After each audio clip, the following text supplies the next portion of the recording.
Good morning, ladies and gentlemen, and welcome to the Hardwood Nation podcast with your boy, C.O. Anthony, with my squinty eyes this morning, and my main man, Bryce Ward. What is going on, Bryce? What, you got your Asian vibes going this morning? I guess so, but I can't keep my eyes Oh, open. the I lights guess are too bright, huh? it Sound like must be Barry that. Allen. It must be that. So, as always, we got some shit to get into this week. I do want to follow up on something that we talked about a little bit last week, where we talked about, what the hell is going on in Orlando. My question for you is this week, I believe, 2 games in, did you see anything as far as progress from what you've been seeing with the team? I've only seen until last night because we broke our 5-game losing streak last night against Milwaukee Good in job. Milwaukee, and it's the first game we've won in Milwaukee. I could be wrong. It's like since 2019 or something. It was some like ridiculous amount of games we played without winning there. And really, the whole team's been inconsistent, but the steady. I guess I would say Franz has been the only consistent steady drumbeat we've had, and not to take anything away from Paolo, he's been putting up and having some great games. It just seemed like he was having even in his bad games. He was having trouble doing certain things consistently throughout the whole game, or having what looked like the energy or the want to get downhill and actually bang on some other people, kind of thing. Like take take some physical shots as well. And I'd say over the course of the last couple weeks or month, it just slowly, gradually been getting back to where he looks like he's getting close to 100%, or getting close to feeling like he's his old self. And so I would say basically it's just Paolo and Franz has been the only bright My little spot. cousin had 22 points last night. Don't be disrespectful. Don't be disrespectful to Cole Anthony. Give You Cole haven't Anthony. let me get to it. You haven't let me get to it though. Okay. Okay. We'll get They spicy. We'll get those spicy. two have been the only steady drumbeat, and Paolo's just now in the last couple weeks getting back to himself. Cole Anthony has been the only other player, for the most part, consistently putting up some offensive numbers. The problem is he gets targeted so much on defense. Right. But here was the thing: last night, get this, he had a block on Giannis. On Giannis, he went up in the air with Giannis, and he blocked his shit, and that got the team going. That got, I mean, not like they were. It was like night and day difference. But Paolo said after the game, it was that play that kind of energized them. And Jalen Suggs makes plays like that all the time, so it kind of makes sense. But no, it's Cole Anthony has been good for us in the stint, especially recently since he's been starting. However, you're muted, by the way. He gets targeted really hard on defense, and there are some nights he's not consistent with it. So there are some nights where he doesn't get his little layups and his drop fades, or whatever you want to call them. He does a lot of little moves around the basket, flip shots, things like that. There's nights when that stuff's falling, and there's nights when it's not. And Cole always puts forth great effort. It's never an effort thing. It's literally a size thing for him on defense. So the problem is we need him to do it more consistently, and I think he's leaning towards getting there now that he's been playing more and more. But the problem is we're not getting any help from the rest of the team, not consistently. One game, some guy will give you 10, next game, nothing. And then there's some games where no guy outside of Paolo and Franz gives you anything. And then no double-digit scoring. But I think last night we saw probably the best the offense has looked. Not the entire game, but more consistent, higher offense than what we've been seeing. Not so stagnant with the ball movement. our stars making more like quick decisions. The ball making its way to the open shooter a little bit more, and then them not hesitating to shoot it. We just saw a slightly more confident offense that didn't turn the ball over a lot last night, which is a big deal for us. Usually, if we have a high turnover game, it's kind of hard. It's usually a close game. Which Dame and those That's at guys 10. That's they good for did y'all. make it close. They did make it close, but we held on, and it's really like we still have a good defense, but the energy isn't always there, and sometimes we foul a bit too much, or sometimes we're getting called for fouls a bit too much. And if our defense is just good and not just elite, and we're not running around with high energy, then the games are too close, and our offense isn't good enough to get us over the hump. But last night, it seemed like the guys were playing with more confidence. The ball wasn't sticking. Paolo and Franz did their thing, and like you said, Cole Anthony had a big game for us. Thank you. And overall, it just for the entirety of the game, it didn't feel like they had these huge like 8 to 10 minute swaths where they didn't score. The ball was really bad. So I would say it felt like a small turning point. Whereas we've only seen flashes of this type of gameplay in other games, but it just felt like more energy and the ball was moving better, and guys just happened to knock down their shots this time. So No. I was just studying the box score while you were speaking. So the Magic won by 2 points. You guys survived a 37-point game from Giannis and a 26-point game from Dame. That's tough. But the only difference in the game that I see is that, and forgive my stutter right there, the only difference in the game that I see that stood out, which was advantage Orlando, was that you guys shot 78% from the free throw line, and Milwaukee only shot 69. Because everything else was pretty close. Like, for example, you guys shot 51% from the field, Milwaukee shot 57. From 3-point range, they were a little better. You guys were at 37, they were at 47. So the thing that stands out the most is the free throws. Even the turnovers were close. You guys had 10, they had 12. That was a hell of a game. I wish I was watching the Heat game until I fell asleep. So I wish I would have been watching that Magic game. the Magic kept like a slight lead, I'd say, the majority of the game, and it got really close a couple of times, but really there at the end,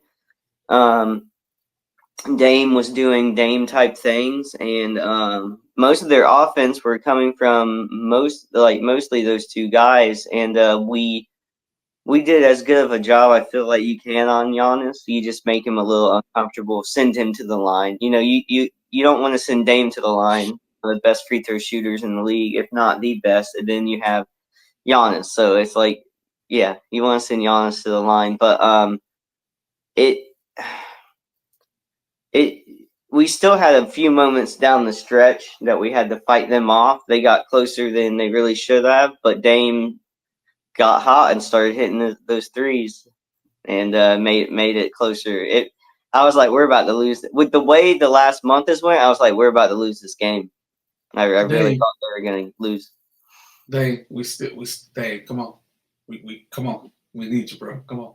Make it happen. Force your way out of Milwaukee. we got a little more filler content before we get to our main event. Me and you had a great conversation offline about the famous tweet last week that set Magic Twitter ablaze. As far as Paolo's mom saying certain things. So just so the audience can hear, because Magic Twitter, of course, we're kind of like, I'm not going to say worldwide, but we kind of are with our few followers that we have. So just educate our followers exactly on what happened last week as far as the tweet that Paolo mother sent out in this 5-game losing streak before it was snapped last night. I believe the tweets have been deleted. She deleted them? I'm pretty sure, because I've tried to find them and I can't find them anymore. Because it literally happened after we recorded last week, so we didn't get a chance to talk about it. I didn't know she had deleted them. Yeah, she basically just, without naming names, called out some issues that every fan that watches the team, or anybody that watches the team, not just a fan, can tell there's certain things going on. And even in post-game conferences, some of the language that's used hints at giving validity to what Bankera's mom was saying. Basically, like no organization, no plan, no sense of roles for players. So, everybody can be on the same page as to what their job is. But, basic organization that a lot of teams have. And you hear out of our coach and our front office's mouth a lot of this by committee, ball handling by committee, shot making by committee. Like they want a lot of their players to be so versatile that they can switch on anybody, and they can kind of, if the ball is in someone's hands, they want them to have the confidence and they want to feel comfortable with them doing whatever it is that they want to do, I guess. But that leads to, if not everybody's on the same page, that can lead to some on-court blunders, and we've been seeing that in terms of late game execution, from anywhere ranging from the type of play we want to run, or if we even want to call a timeout. So, with that being said, that happened a few different games where there was some confusion, and it's not the entire end of the game that leads to us losing. But when the whole team doesn't play with the energy that you're used to them having, or the confidence, you can see it in their body language. And on top of it, then you come down to these late game executions that are all over the place, like getting a rebound off a free throw and not knowing that we want a timeout or not.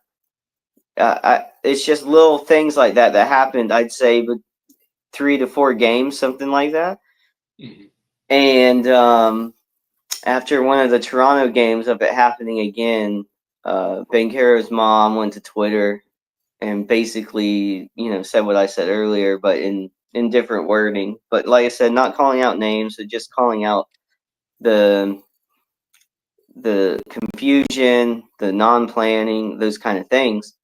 And nothing she said really seems wrong. Okay. But then you have people on Twitter who are going to argue for the sake of arguing.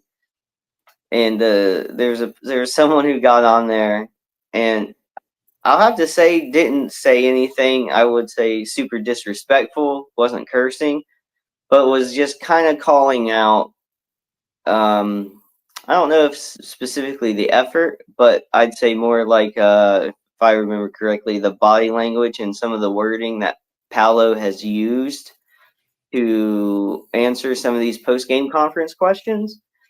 And like I said, I can't say completely that they were wrong, but I think the criticism's a bit short-sighted as well, of Paolo lately, especially coming back from that oblique tear, which by all accounts seemed to have been worse than Franz. So I don't think the comparison's fair there in terms of how they're playing coming back from their injury. But it definitely started a little back and forth on Bankera's mom's Twitter response page. So a lot of people going back and forth.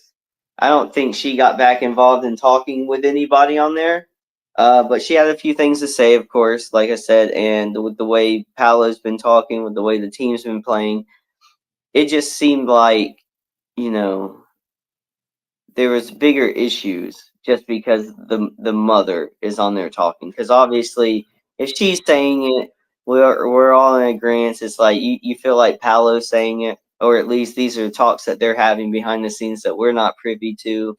They like to say the right things in front of the cameras, but it's like, how does it really feel? And but like I said, Paolo with his body language and some of the language he's used, you can obviously tell the kid's frustrated. He said as much as, like, when you're used to winning your whole life and then you come in here and you can't figure out what's going on, it can be, for whatever reason, it can be incredibly frustrating. So I get it. But see, Magic fans have so much PTSD from losing our stars in the past that everyone's on edge. The moment we get a star, we're worried we're going to lose them. And make no mistake, Paolo and Franz are stars. There's a lot of idiots that you want to use plus minus bullshit to separate the two, or even say that Banchero is not good. They try to say we're a better team without Banchero on the court, and that he makes us worse. Even though if you look at our record, it's directly related to Paolo. And then I mean, you can say Franz too, and Mose for that matter. But still, people who watch Paolo consistently, I think, know what Paolo is better than if you're just looking at stats and numbers and plus minuses, which, as we all know, don't tell the whole picture. But yeah, it's just been some back and forth. But that's what happens when you're not winning games, and if you're losing them in the fashion that we're losing them, everybody wants to point numbers or fingers at everybody else, and you know, people start getting upset. Winning fixes everything. Even if you have issues on the team, fixing makes those problems go away until something like this happens, like a 5-game losing streak. Well, during a homestand as well. So I will say it feels like it's this gradual curve that we're on, and I feel like the other night against Chicago was probably the lowest of the low of the season. Last night was a much better effort, and we got the win in Milwaukee. They had both their stars. Kuzma was playing, so there was no injury. Giannis wasn't playing or Dame wasn't. There was nothing like that.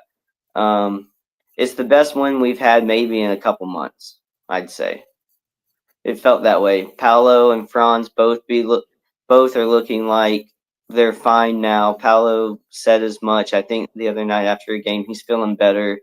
I think he's getting used to making quicker decisions and using his body more to get to the line. And the Magic, that's nothing new for the Magic getting to the line. I think we have one of the highest rates in the league. It's just we're not good at knocking them down. So the nights that we're actually getting our whistles and they're knocking down shots, it's how we usually make up for our 3-point shooting deficiencies is through that. And so if they're knocking down their free throws, we're usually in these games.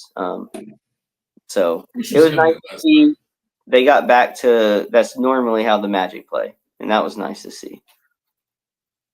No, and that's great. And like I said, the free throws was evident last night. But I definitely wanted to talk about that because the tweet happened after we recorded last week about what was going on at the Magic. So I definitely wanted to talk about that this week. So let's pivot to the Los Angeles Lakers, our favorite team, right? Well, everybody just get past that Magic, and they're like, "Oh, now they're going to talk about the Lakers." You're going to talk about the Lakers now. So, of course, the NBA nuts all over itself when they can display the Lakers and the Boston Celtics on national TV, which they did last night. LeBron James went down with a groin injury, so who knows how long he's going to be out? Maybe a couple of weeks. But LeBron James was in the news this week because he had a confrontation with Stephen A. Smith during the Lakers game a couple of days ago. Now, with that said, you probably saw it before I had texted you about it. So, like, when you first saw it, like, what was your reaction to it? It felt like when you're at like a little league game and like you have a drunk dad on the court or you have a drunk dad on the sidelines yelling at some random kid and he doesn't know that the kid's dad's there. And he he's just talking shit to the kid, and then another dad out of the other side of the stands who's also drunk walks over, and you get to watch two grown men fight because kids are playing ball. That's what it felt like. So, to add just a little bit of context to this, because Stephen A. did a 10-minute soliloquy on this whole situation, right? And I think he couldn't. I mean, come on. I mean, LeBron James could have walked up and said, "Here's a bag of gold," and that would have excited Stephen A. just as much. I mean, this week it was announced that he got a $100 million contract from ESPN for the next 5 years. Okay, so that's first presidential run campaign donation. $20 million a year. So this is what I'm going to say. Mm-hmm. Unequivocally, personally, I don't like LeBron James. Never have, never will. Personally, as a basketball player, yeah, he's in the top 3. Okay. Stephen A. Smith. I have a complicated relationship with Stephen A. Smith. Okay. With that said, I can verify 1,000% that Stephen A. Smith used to be in LeBron James' camp.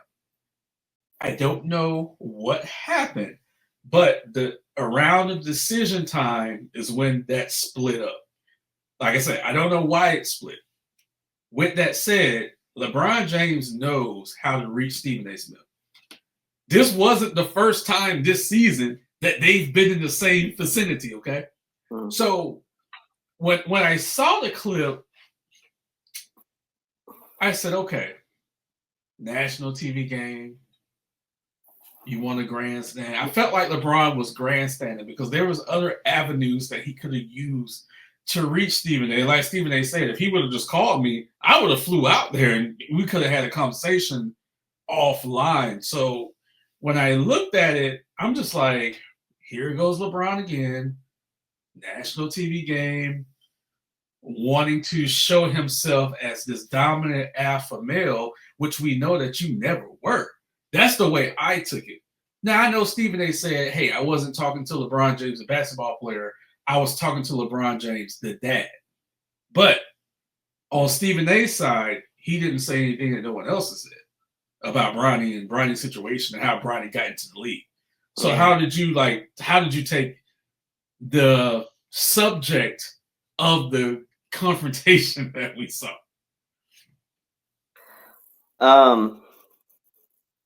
I thought it was fake as shit. I'm just throwing. I thought for LeBron it was fake as shit. But that's what he does. So okay, you got it. I guess what it is like, I'm not saying for right or wrong because I think you're getting into just an opinion on parenting philosophy, whether or not people parent differently. But here's my thing. I know you didn't let me finish though. Whether or not you agree with how he's dealing with what's going on with Bronny, doing it in the fashion that he did it, it's like, yeah, it's a little weird. It's like a little like attention grabbing. But I also get how, you might write something off, and then you look over and in person you finally see the guy who's been saying some shit. And so you get caught up in the moment. I'm not saying people are above that either. I probably wouldn't have handled it that way. But like I said, when you see someone in person, sometimes your emotions get the best of you. They both were at All-Star Weekend. Yeah. Like I said, that conversation could have happened. That's what I'm saying. That conversation could have happened then. It didn't seem like Stephen A. had recently said anything worse all of a sudden. Hasn't. He said this shit months ago. That's what I'm saying. Like, LeBron had more than half the NBA season to have this conversation with Stephen. So, for example. So what do you think makes the difference now? What made him go up to him at that moment? Because it was a national televised game, which is but the All-Star game was nationally televised, right? No, but Stephen A. wasn't present on camera at that game. At this Lakers game, he was sitting on the sideline close to LeBron James, right? So here's my thing. I'm not saying it's premeditated. It's just that the coincidence just happened when they were on national TV. Here's my thing. Me and you have known each other for about 10 years. I don't remember 10, maybe 8, 9, somewhere in there, right? So if you were to criticize my kid, who was an athlete, the first thing I would do, especially because we have a relationship, see if they didn't have a relationship, this would be a whole different conversation. Mm-hmm. They've had a relationship, okay? So the first thing I would do, if you criticize my kid, I'm going to say, I'm going to call you offline. Hey, let's talk about this. What is your thought process on criticizing my kid? I'm not going to make it a public spectacle. I'm not, okay? Whatever we talk about on that phone call is private, and hopefully we can squash it. But I'm not going to make a public spectacle of that conversation.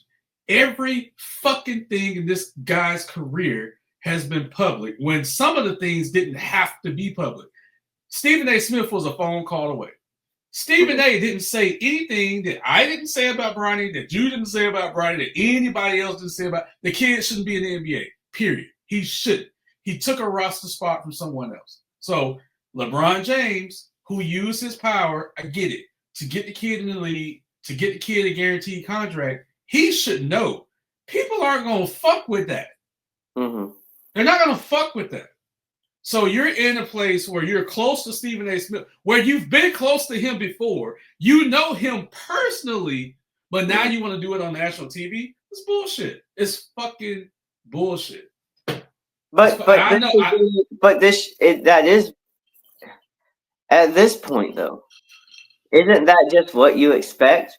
Don't you expect LeBron to just try to get attention? Don't you just expect him to try to alpha or bully a situation with people that he knows he can do that with? Not everybody he can do that with, but the people that he can do that with, he knows he can, especially when he's in front of the cameras on his home court.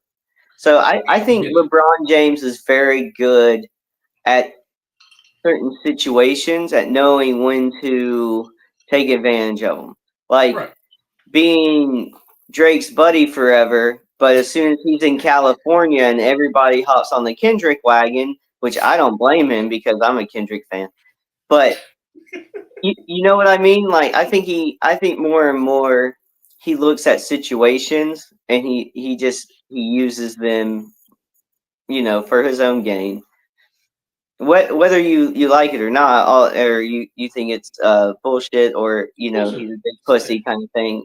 I'm not arguing either way, but the more and more I pay attention, I do feel like he uses a lot of these situations for at least some sort of media attention, which they're just stupid because he doesn't need it. And I know you're not a LeBron James fan. This ain't for you. This is for those other people that be sucking LeBron James' dick, because I know that's not you. But it's just like I do know there's a lot of them. Well, that's what I'm saying, and it's like people will look.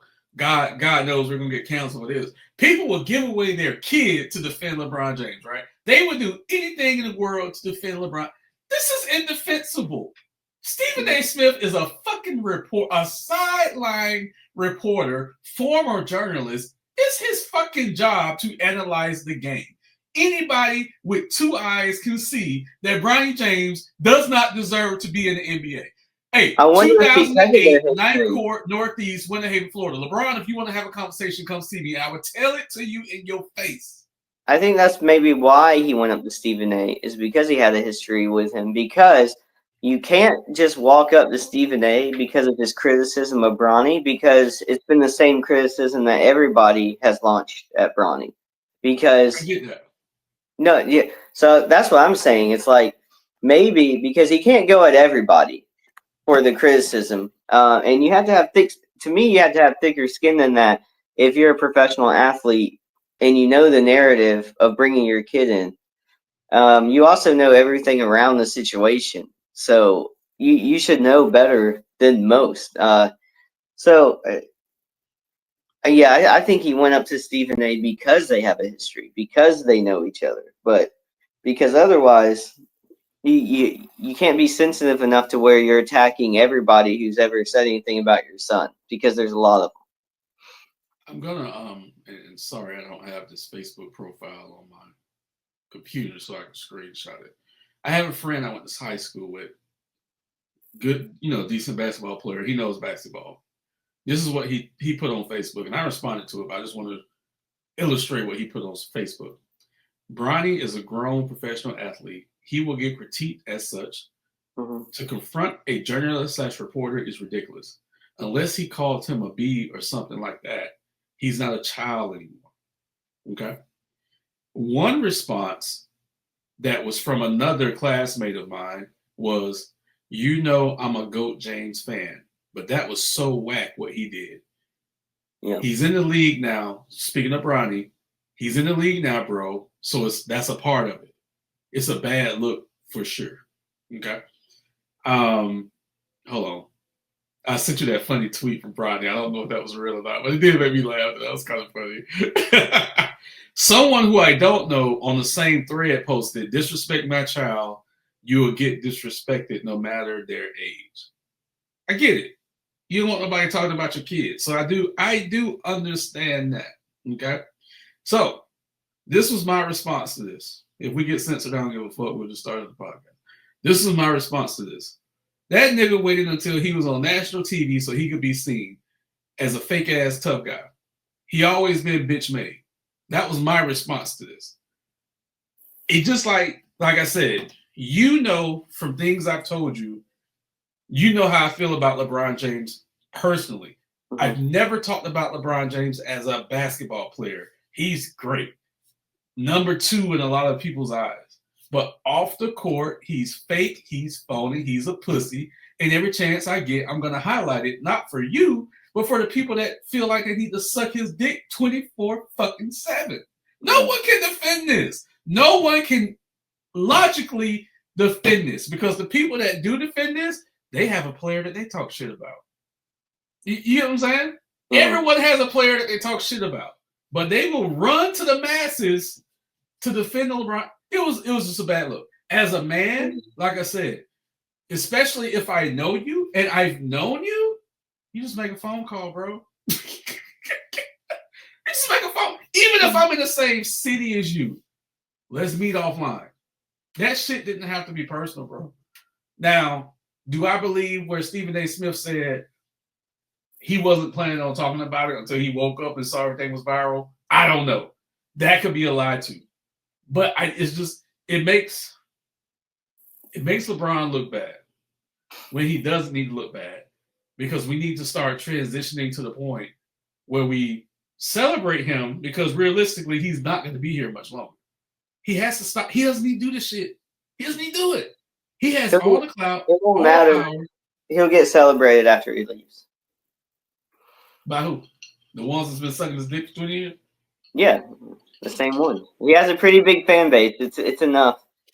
But people look back on times with like rose-colored glasses, so they're more likely to forget these small things. That's what I'm saying. The longer we get away from his career, the more love he will get until someone starts breaking his records. I don't think a lot of his records are going to be broken, but this is what I'll say before we wrap it up. This is what I'll say. There's no reason for that man, since he came to the league at 18, 19, there's absolutely no reason for him to be as insecure as he is. He is the most insecure athlete I have ever seen in my life. And there's no reason for that. You're the king. Own it. That's all you need. You don't need all this other stupid ass bullshit. LeBron James is great. He is one of the greatest players I have ever laid eyes on. I was watching a Heat game one day, and I just shook my head, and I was like, damn, he's better than Dwayne Wade. I said that. You know what I'm saying? Watching the Heat game, watching LeBron James go ham, I'm just like, this kid is great. He doesn't need all this other shit. That's all I'm saying. Michael didn't do shit like this. Michael was secure in himself. He didn't do shit like this. LeBron is the most insecure athlete I have ever seen in the history of athletics. With that said, you have the last word. I have a quick question, just because I honestly don't know. But, thinking into like fundamental core differences. I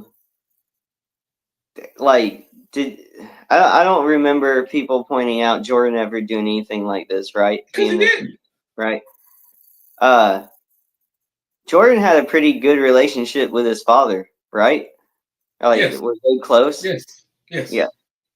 LeBron James famously grew up without much of a father figure, correct?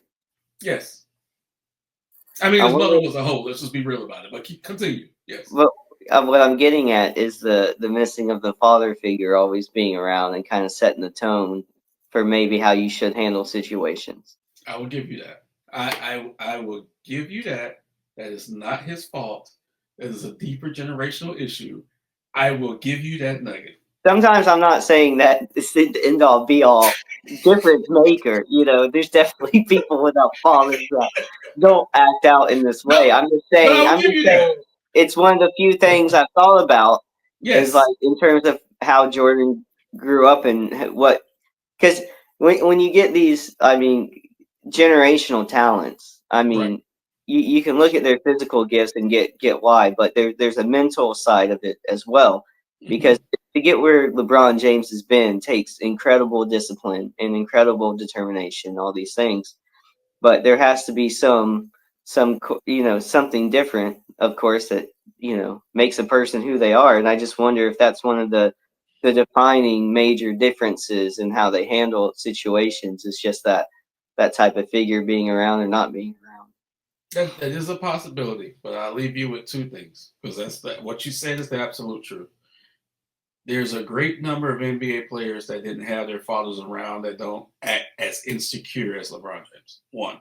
Yeah, correct. Two, LeBron James did have from middle school through the NBA, he did have a mentor who had a great family structure who LeBron James gravitated to. So he did have that. Now, will a mentor replace a father? Absolutely not. But he at least had some structure while his mother was out there for the streets. And I'm just being real with that. Okay. Let me just say that. So Delonte West, or what was the other teammate? Who was it that hooked up? Delonte West, but I don't know the name of the other teammate, but they have been other teammates, yes. So earlier in his career, earlier, not later, but earlier in his career, he's kind of calmed Gloria down. But with that said, we are going to end this week's episode of the Hardwood Nation podcast. Please like, subscribe, and share our content. Drop comments below. Everyone stay safe, and we are out.